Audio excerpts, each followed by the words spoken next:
Nomothetic approach to personality. Simple है कि वो approach it basically talks about कि how different people look similar or feel similar, or a general law or general thing can be applied to many people. Similar kind of people do exist.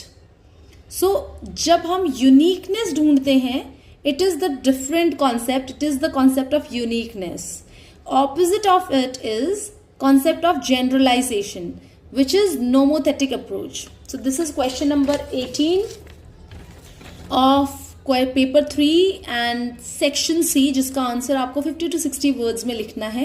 तो जब आपको basic चीज ये समझ आ गई तो अब आप एग्जाम्पल्स के साथ में और कुछ ऐड करके अपना आंसर क्रिएट कर सकते हैं एग्जाम्स में भी, ठीक है।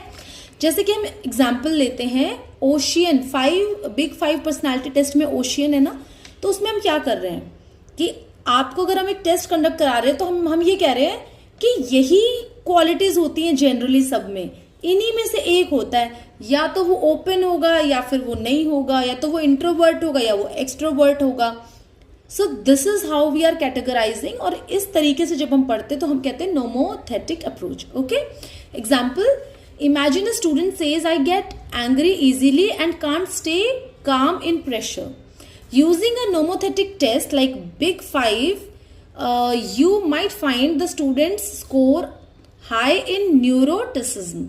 This shows your personality pattern is similar to others who are emotionally sensitive, and you can use research-based strategy that works for people with this trait. Okay.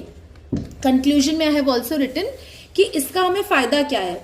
अगर हम जनरलाइजेशन के साथ में आपको रीड कर रहे हैं तो उसका फायदा ये है कि अगर कोई और दवा किसी और पे काम कर गई तो वो आप पे भी काम कर जाएगी, कोई और थेरेपी किसी और पे काम कर गई तो वो आपके ऊपर भी कर जाएगी।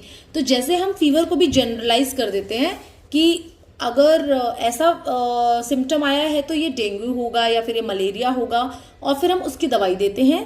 तो basically it is helpful to know the person and read person so that we can help them with our knowledge कि उस पर्सन पे ये वर्क किया था तो ये इस पे भी वर्क करेगा, ठीक है। आंसर आपको डिस्क्रिप्शन में मिल जाएगा, आप प्लीज कॉपी कर लीजिए या अपने वर्ड्स में लिख सकते हैं। प्लेलिस्ट में सारे आंसर्स ऑलरेडी आपको मिल जाएंगे। पेपर 1, पेपर 2, पेपर 3 की प्लेलिस्ट रेडी है। पेपर 4 की प्लेलिस्ट नेक्स्ट वीक जल्दी से आपके पास में आ जाएगी। Thank you for listening.